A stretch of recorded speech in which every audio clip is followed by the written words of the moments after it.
What did you learn in the first DC United game that you can apply to Wednesday's game? They're a tough team, very organised. I think in the first game we felt like we was in control of the game. Obviously we didn't take our chances early, made a few mistakes and they punished us. So it's definitely a hard-working team, and it's going to be a battle on Wednesday.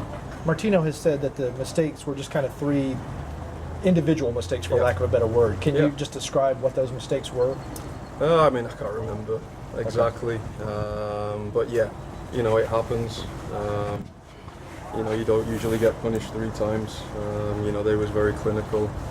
So it's like most teams in this league, they are very good attackers, and you make mistakes, they're going to punish you. When the schedule is as congested as it is right now, how long does it take y'all to recover from 90 minutes, for example, on Saturday ahead of Wednesday's game? Yeah, I don't think this game will be much of a problem. I think the guys are fit. You know, we've had 3 days, you know, recovery till the next game. Obviously, I think the Colorado game will be a test to see how we recover from Wednesday. But no, it's normal. You know, we've not had too many midweek games, but I know this month is very, very busy. They've struggled to score on open field. I think the last open field goal for DC United was around April. What have you seen from them just as far as offensively? Is that going to put more emphasis on defending set pieces or anything like that? How do you approach them defensively? Like I said, the first game, I think they'll give you lots of possession. Certainly our 2 centre-backs will have a lot of possession.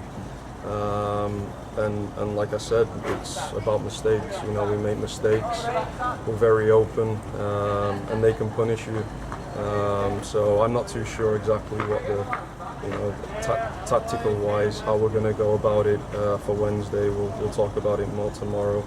But we've got to be very, very organised, especially when we lose the ball. Healthy competition is generally always welcomed. Having the presence of Brad out here, I mean, what do you think that has done, just seeing him within the club?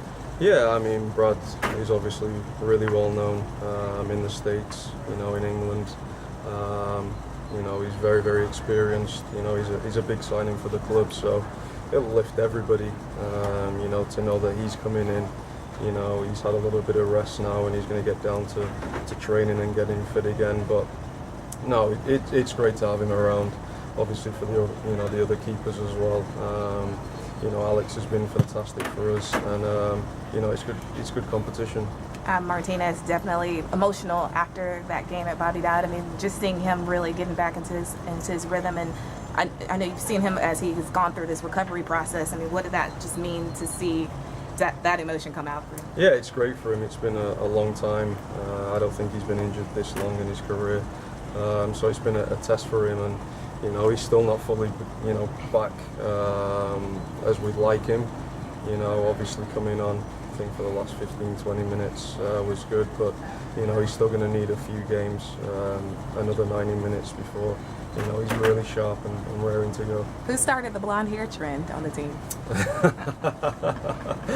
I was going to say Anton, but I'll probably say Usher. Usher was a big factor. With these condensed schedule as you talked about, we've seen guys like Robinson and Bloom as your defensive back unit get some playing time. How's it been incorporating them into the rotation, and how do you help them out since they've seen less field time than you have? I think you see this morning, you know, we play a lot of games. You know, the guys that started was on recovery, and the guys that didn't, they played, and we play the same way.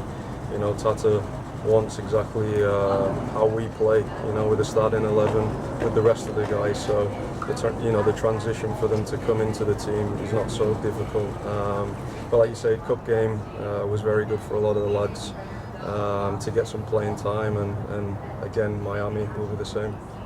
I think I know the answer to this, but which is more important, making the playoffs or winning the U.S. Open Cup? Playoffs. Yeah. I want to go back to Brad real quick. Does it help a team, you know, on the back line with all the communication you guys do, to have one guy be the guy every week, or could it be a scenario where we see, you know, both Alec, who you said has played well so far, and Brad, who has the reputation, both get time, or do you need kind of that one guy? What do you mean, as in starting? Or? Yeah, I mean going forward. I mean, there's a lot, you know, obviously Brad's not on the roster yet, but going forward, on that back line, do you need one guy in there every week, or can you have a situation where there are multiple goalkeepers? I think that's probably a question for Tata to answer, not me. For me, like I said, Brad, excellent keeper. Alex the same, excellent keeper. So I don't think it's going to be a big deal. Like you say, if one of the keepers is injured, the other one is going to come in and you're going to get the same performance. So like I said with Brad, he's going to bring a lot of experience, certainly with the back line and talking. You saw him in this little game here, talking the whole way through to the young lads. So it's great. You need that communication at the back. Anything else? Yeah, one more. Did you? Go ahead. I'll just say, going back to Martinez, how special of a moment was it for him not only to come to the game late, but to get the late goal? Yeah, he scored in the cup. Joseph is a fantastic talent. I'll say it again. He should be leading the goal scoring charts in the, certainly in our conference with the quality that he has. And you saw he wasn't on the pitch that long, but he gets one chance and scores a great goal. So he's an important player for us.